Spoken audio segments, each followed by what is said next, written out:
Le 6 décembre 2008, après une poursuite dans les ruelles d'Athènes, un policier tire à balles réelles sur un jeune. Alexis Grigoropoulos est tué sur le coup et meurt dans les bras de son ami Nikos Romanos. Ils ont tous les deux 15 ans. Nikos Romanos est l'un de ceux qui porteront le cercueil d'Alexis. Ensuite, ce sont 2 semaines d'émeutes que la jeunesse du pays n'oubliera pas. Le sentiment d'injustice et de colère s'est emparé de la jeunesse et a mis le feu aux poudres. On retrouve Nikos Romanos quelques années plus tard dans un hold-up à main armée.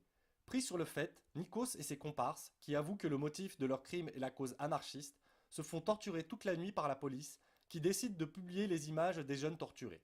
Les photos préalablement passées au Photoshop font le tour des unes du pays. N'ayant été jugé que pour un braquage, les autorités traitent Nikos néanmoins comme un terroriste et lui refusent le droit à étudier, bien qu'il ait, de sa cellule, passé les examens d'entrée en faculté avec succès. Nikos entame une grève de la faim, 25 jours avant les commémorations des émeutes du 6 décembre. La question de l'obscurantisme et le droit pour tous à l'éducation réveille les Grecs.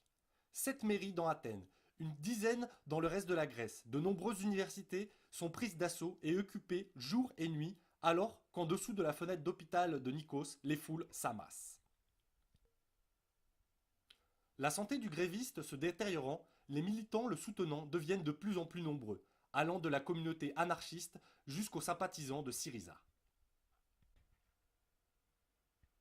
Le 6 décembre, le gouvernement interdit les manifestations et malgré une présence policière militarisée dans les rues, 50 000 manifestants bravent l'interdiction de manifester.